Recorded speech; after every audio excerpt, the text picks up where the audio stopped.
안녕하세요. 프리톡쇼입니다.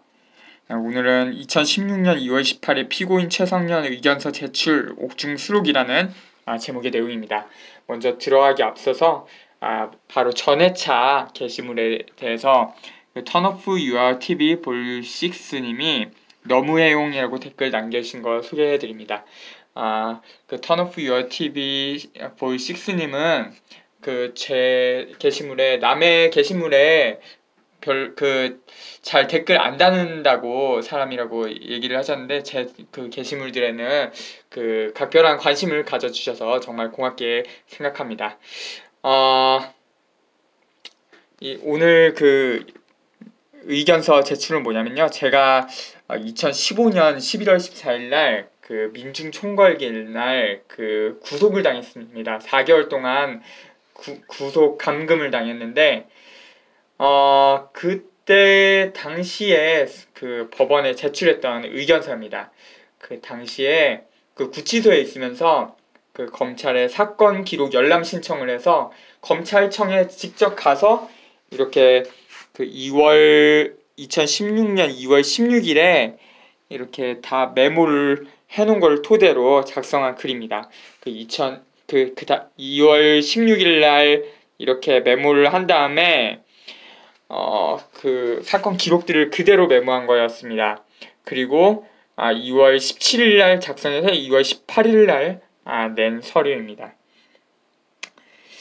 의견서 사건 번호 2015 고단 7619 사건명 공무집행방해 2016년 2월 18일 피고인 최성년 0 들어가며 2016년 2월 3일 본 사건 제2회 공판기일에 재판 직후에 심리를 지켜보았던 교두관들이 이런 말을 했습니다. 경찰 진짜 웃기네요. 얼마나 기를 모아서 밀치셨길래 디스크에 걸렸대요. 다음 날인 2월 4일 검찰의 구속적부심 조서와 박원규의 경찰 및 검찰 신문 조서 그리고 박원규의 병원 진단서에 대한 사건 열람 등사 신청을 하였습니다. 그래서 2월 16일에 열람을 했는데 그중 박원규의 병원 진단서는 없었습니다.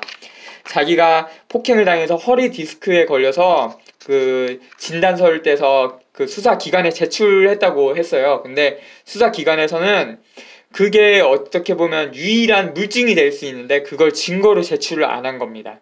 그래서 사실 이 사건은 증거가 전혀 없습니다. 증거가 전혀 없는데 구속까지 시키고 유죄 판결까지 했는데 사실 있을 수 없습니다. 이 박원규라는 경찰의 진술만으로 유죄 판결을 했는데 그 증거가 없어요. 유죄로 판단할 만한 증거.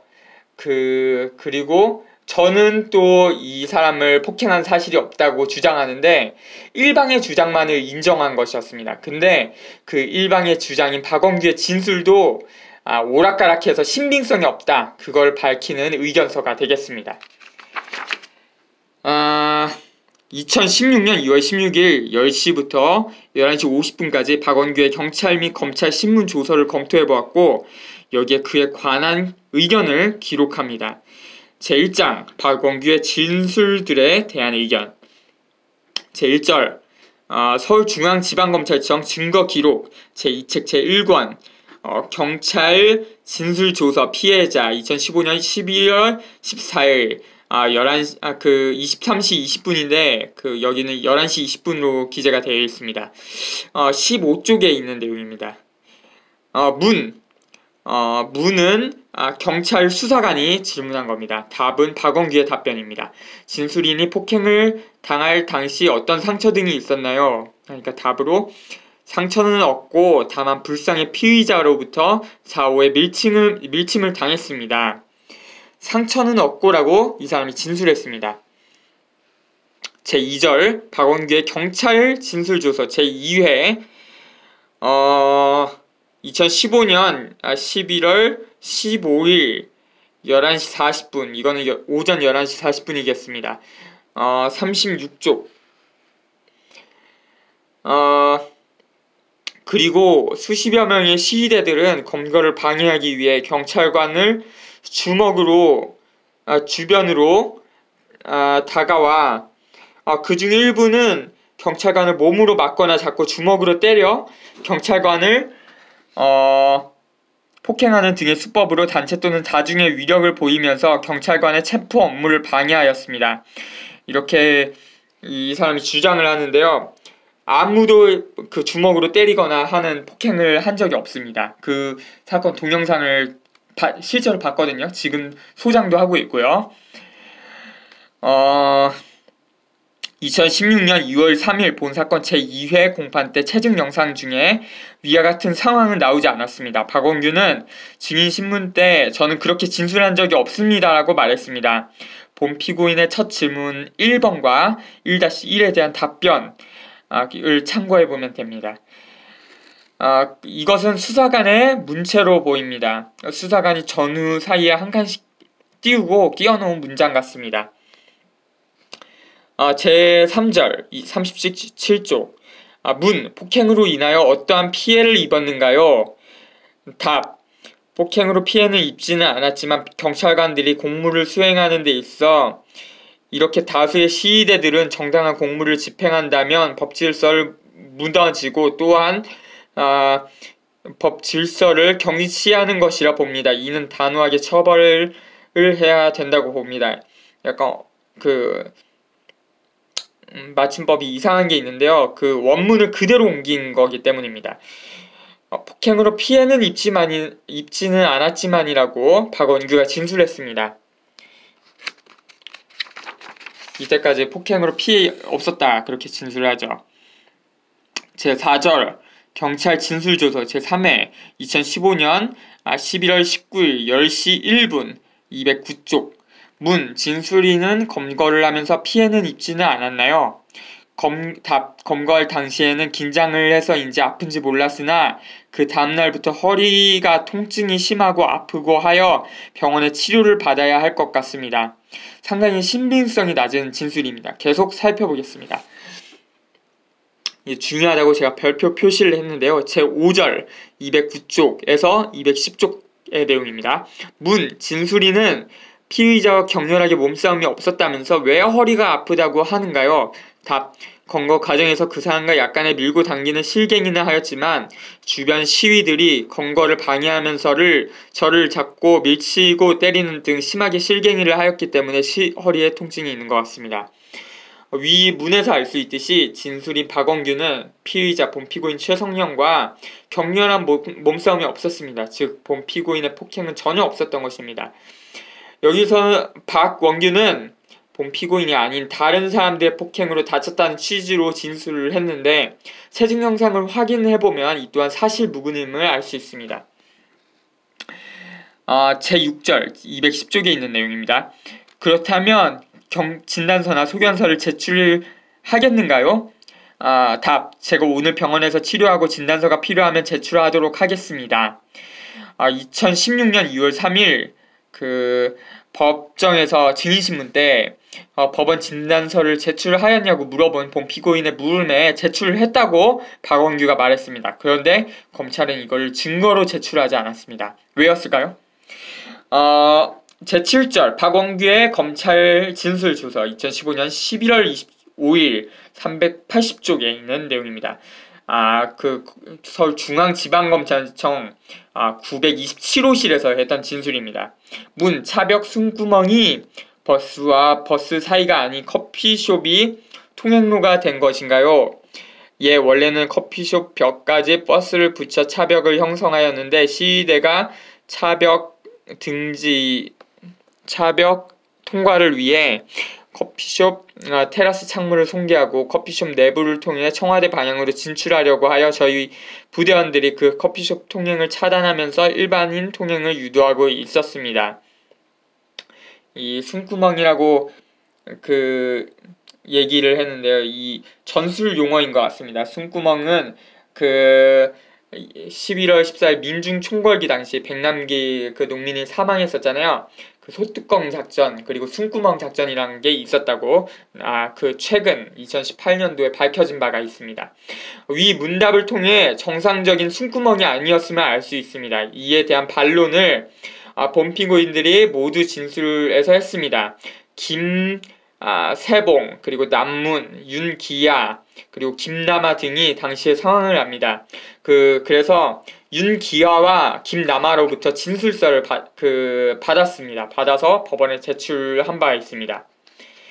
그 숨구멍 같은 거 없었다. 그런 그 취지로 진술을 한 내용입니다. 제8절 381쪽에서 382쪽 문, 그 이후의 상황은 어떻게 되었는가요? 답.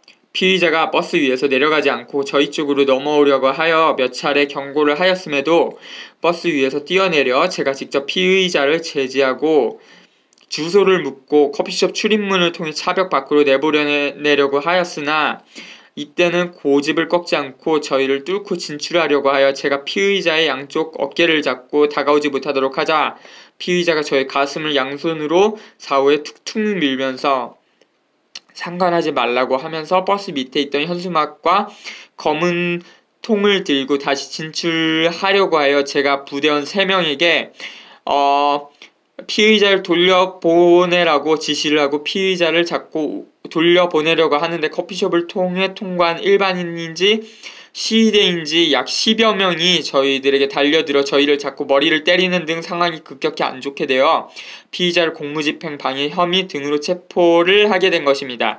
위 박원규의 진술에는 피의자가 저희 가슴을 양손으로 사후에 툭툭 밀었다고 되어 있습니다. 공소장에는 세차게 밀쳐 폭행하였다고 되어 있습니다.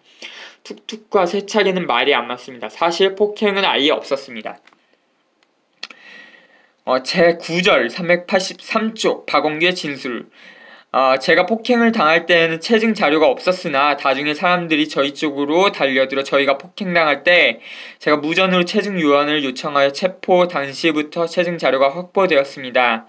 다음날 통증이 있어서 한의원에서 치료를 받다가 안양 호계동에 위치한 윌스 기념병원에 11월 23일부터 24일까지 입원하였습니다. 피의자의 폭행과 다중의 폭행이 복합적으로 영향을 미쳤다고 생각합니다. 그 첫 문장을 통해 체증 자료, 즉 본 피고인의 폭행 장면이 있는 체증 자료가 없음을 확인할 수 있습니다. 또 비디오에는 다중의 사람들이 경찰들을 폭행하는 장면도 없습니다. 박원규의 병원 진단서를 보고 싶어서 신청을 했는데 아직 못 봤습니다. 한번 보고 싶습니다. 박원규는 처음에는 상처는 없었다. 폭행으로 피해는 입지 않았다고 했다가 본 피고인이 아닌 다른 사람들의 폭행 때문에 다쳤다고 했다가 아까 다 읽어드렸죠? 그리고 위에 마지막 문장의 말로 피의자의 폭행과 다중의 폭행이 복합적으로 영향을 미쳤다고 생각합니다. 그렇게 계속 변형되는 진술을 했습니다.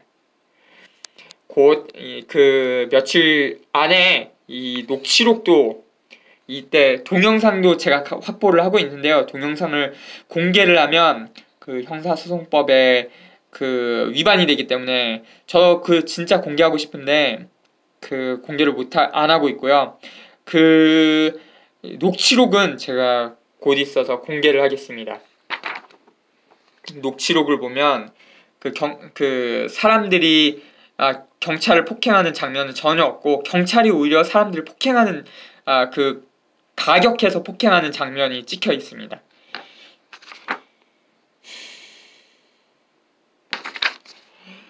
제2장 맺으며 형법 제136조 제1항 공무집행 방해죄로 처벌하기 위해서는 폭행 또는 협박이라는 조건이 필요합니다. 체증을 보면 이 사건 폭행이 있었다 없었다가 자연스럽고 깨끗하게 분명하게 딱 맞아 떨어져야 합니다. 이 사건 폭행 체증은 전혀 없습니다. 그럼에도 공무원들이 허술을 만들어내서 체증 영상 뒤에 갖다 붙였다가 앞에 갖다 붙여 놓았습니다. 그러다 보니 이 무슨 말이냐면 허술을 만들어서 체증 영상 뒤에 갖다 붙였다 앞에 갖다 붙였다 이거는 뭐냐면 구속영장 실질심사로 구속되고 나서 구속적부심 때는 검찰이 법원 판사한테 체증 영상 뒤에 폭행이 있었다 그렇게 얘기를 했대요. 근데 나중에 앞으로 온 겁니다. 체증 앞에 폭행이 있었다 그렇게 갖다 붙이는 겁니다. 그러다 보니 무리수가 나올 수밖에 없는 것입니다. 본 피고인은 체증 영상을 본 적도 없었는데도 이미 폭행 장면이 없는 줄 알고 있었습니다. 왜냐하면 폭행 사실이 없기 때문입니다. 이 진술서의 제1장 제5절 검찰 증거기록 209쪽에서 210쪽만 보더라도 폭행이 없었음이 명백히 입증이 됩니다. 검찰이 양심적으로 이 사건 공소를 포기하여 준다면 정말 고마울 것 같습니다. 김윤선 판사님, 정독해 주셔서 감사합니다. 2016년 2월 18일 피고인 최성년, 서울중앙지방법원 제18단독 기중. 여기까지입니다. 고맙습니다. 프리톡시였습니다.